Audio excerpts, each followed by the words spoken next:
सरकारी बंधुआ मजदूर आशा कार्यकर्ताओं का आंदोलन, मेरठ मवाना रोड पूरी तरह जाम। आप देख सकते हैं यहाँ ऑल इंडिया आशा बहु कार्यकर्त्री कल्याण सेवा के बैनर तले कई सौ आशा वर्कर्स मेरठ के सीएमओ ऑफिस के बाहर सड़क को जाम पर आशा वर्कर्स ने सड़क जाम कर दी है। ये मेरठ से आने वाली सड़क है और आप देख सकते हैं कि कितनी बड़ी संख्या में ये आशा वर्कर्स हैं जो पिछले सालों साल से अपना आंदोलन चला रही हैं, लेकिन मोदी सरकार हो या योगी सरकार कोई भी इनकी बात सुनने को तैयार नहीं है। मेरे साथ एक आशा बहन है, मैं जानना चाहूंगा कि इनकी क्या मांग है और क्यों इनको आंदोलन करना पड़ रहा है। हमें आंदोलन इसलिए करना पड़ा भाई साहब, हम जो मजदूर खेत में काम भी करता है वो भी 350 रुपए लेकर घर को जाता है। हम लेकिन पूरे दिन सुबह के 9 बजे से और शाम के 4 बजे तक काम करते हैं। हम 5 रुपए लेकर घर को जाते हैं। क्या हमारे बच्चे नहीं है या हम काम नहीं कर रहे? हम हर काम कर रहे हैं। सरकार का जो भी हमें काम देती है हम उसी काम के करने के लिए रजाबंद हो जाते हैं, लेकिन सरकार हमारे पैसा देने के लिए रजाबंद नहीं है। सर हमारा वेतन पूरा नहीं मिल पा रहा और वे भी काट लेते हैं और इस करके हमें समस्या है। जी, वेतन जो मिलता है, वेतन भी नहीं कहेंगे, मानदेय कहेंगे, वो भी पूरा नहीं मिलता। मैं यही कहना चाहती हूँ कि एक तो हमारा निश्चित मानदेय होना चाहिए, ठीक है, और उसके बाद हमारा टाइम टू टाइम हमारा मिलना चाहिए। और हमें कम से कम इतना तो हो कि हम मतलब 10 पैसे कहीं लेके तो खड़े हो, मतलब जो भी मिलता है ना वो कभी आगे कभी पीछे कभी इधर कभी उधर, कहीं 10 रुपए खा रहे हैं कहीं 20 रुपए खाए जा रहे हैं। तो ये हमारे साथ बहुत भयानक समस्या है कि हमें तो हम मतलब टाइम से टाइम टू टाइम कुछ तो मिले, कुछ भी तो नहीं मिल रहा है। आज कह देंगे कि भाई काम काम काम काम, बस। तो सर हमारा रुका हुआ मानदेय है वो हमें पूरा मिलना चाहिए और एक हमें राज्य कर्मचारी का दर्जा मिलना चाहिए और एक मुश्त हमें मानदेय मिलना चाहिए सर। तो विमला जी बता रही हैं कि इनकी मुख्य मांग है कि इनको राज्य कर्मचारी का दर्जा मिले और इनको एक मुश्त वेतन मिले और जो इनके बकाया राशि है जो पिछले लंबे समय से रुकी हुई है वो अभी तक नहीं मिली है। मिथिलेश जी जो मवाना ब्लॉक से हैं वो बताना चाहेंगे कि उनको यहाँ सड़क जाम करनी क्यों पड़ी। हमारी मांगे पूरी करो, ठीक है जी। हमारा मानदेय पूरा नहीं, हमारा मानदेय सैलरी हमारी पक्की होनी चाहिए, सरकारी घोषित करना चाहिए, हमारे समय पे मिलना चाहिए, हमारे समय पे मिल नहीं रहा है। काम ज्यादा है हमारा। क्या क्या समस्याएं हैं आपकी, क्यों सड़क जाम करनी पड़ रही है आपको? हमारी ये समस्या, हमारा मानदेय नहीं मिल रही है, हमें काम ज्यादा मिल रही है। हमारी जो मोबाइल पकड़ा था हमारे पे वो काम नहीं हो रहे हैं।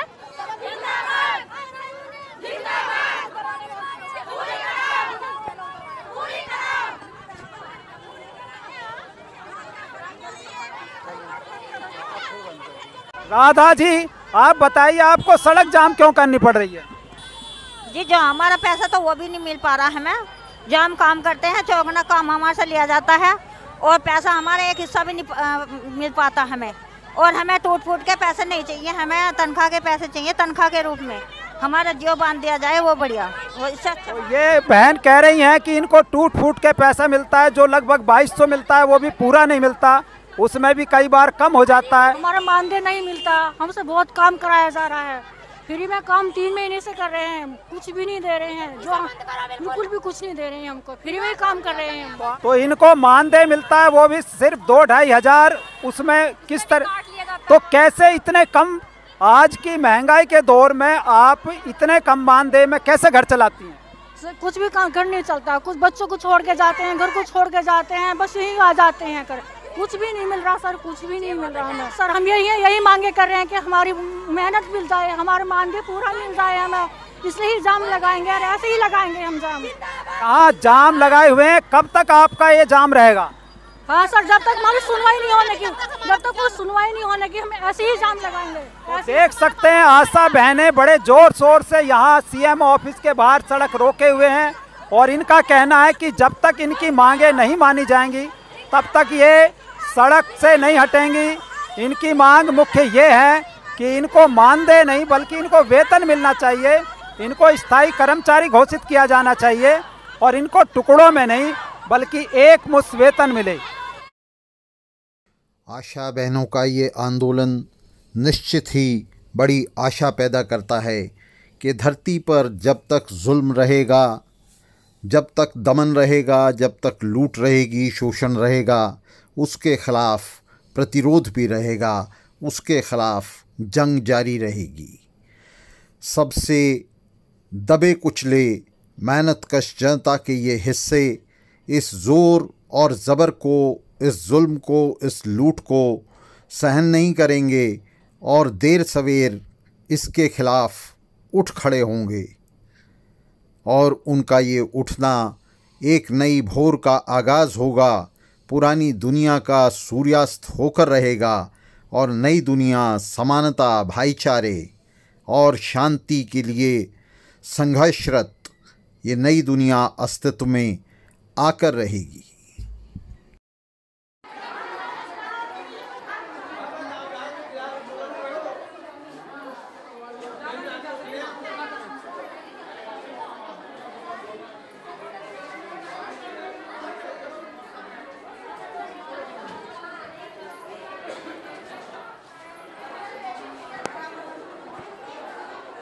इस समय आशा वर्कर्स जो मेरठ सीएमओ के दफ्तर पर हैं, यहाँ एमएस डॉक्टर अखिलेश मोहन मुख्य चिकित्सा अधिकारी जी को अपना ज्ञापन सौंपने अंदर चली गई हैं और अपने ज्ञापन में वही मांगे उठा रही हैं कि उनको स्थायी कर्मचारी का दर्जा दिया जाए, उनको एक निश्चित मानदेय दिया जाए। हमारी सरकार के पास नई संसद बनाने के लिए 20,000 करोड़ आ जाते हैं, हमारे लिए 20 रुपए नहीं है इनके पास। हमारी सरकार के पास मोदी जी की सुरक्षा के लिए प्रतिदिन 2 से 2.5 करोड़ रुपए आ जाते हैं, हमारे लिए 2.5 रुपया इनके पास नहीं है। हमारी सरकार अडानी अंबानी के इतने लंबे लंबे लोन माफ कर देती है, उनका कर्जा माफ कर देती है। हमारी सरकार के पास हम बिल्कुल गरीब, जो हम बिल्कुल निहत्ते गरीब मानने जाते हैं, हमारे लिए उनके पास 20,000 रुपए नहीं है, जो कि हमारी एक निश्चित मानदेय होना चाहिए। और हमारी सरकार अपने दफ्तर, अपने हाईवे, अपने ट्रैक, अपने वो अपने हवाई जहाज, अपने हेलीकॉप्टर, सारी दुनिया के खर्चे कर रही है, लेकिन हमारी सरकार के पास 1 रुपया नहीं है। हमारी सरकार का, हमारी सरकार क्या करेगी? हमारी सरकार ये नहीं जानती कि आशा वर्कर किस तरह से अपना चूल्हा चौका चला रही है। कोरोना टाइम में आशा घर आशा क्या करा, एक 12,000 रुपये देकर हमें बका दिए। आशा वर्कर को इतना तो चाहिए सरकार को कि कम से कम उसके बच्चे और वो एक टाइम आराम से बैठ के अपने घर में 2 रोटी खा सके, अपने बच्चे को खिला सके। अरे तो सर एक टाइम की रोटी नहीं निकल रही हमारी सरकार से। 2200 रुपए में आप बताइए क्या कर सकते हैं हम? 2200 रुपए में क्या खर्चा पूरा करेंगे हम? क्या हम अपने बच्चों को पढ़ाएंगे? हमारी सरकार हमारी कोई जिम्मेदारी नहीं समझ रही। हम आज मर जाए, कल को दूसरा दिन हमारे बच्चे सड़कों पे फिरेंगे।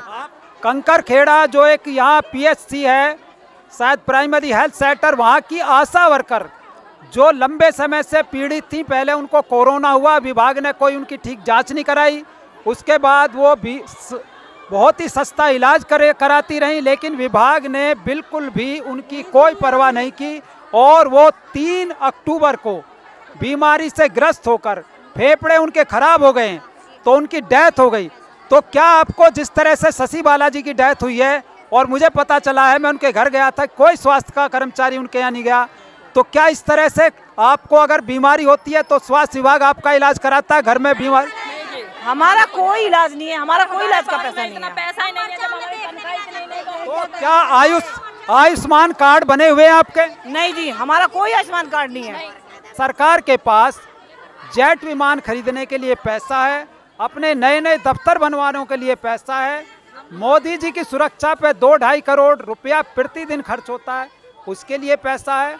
अडानी अंबानी की संपत्ति हजारों करोड़ रोज बढ़ रही है, उसके लिए पैसा है।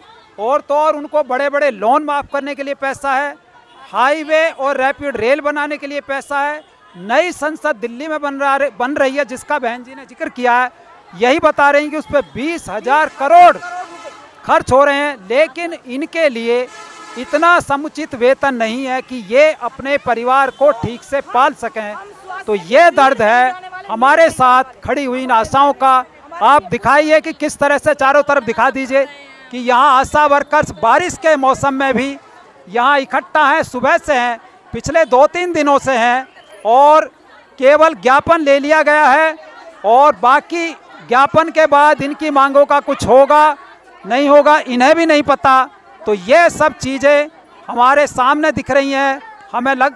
मैं खुद ये महसूस कर रहा हूँ कि इनका दर्द कितना बड़ा है।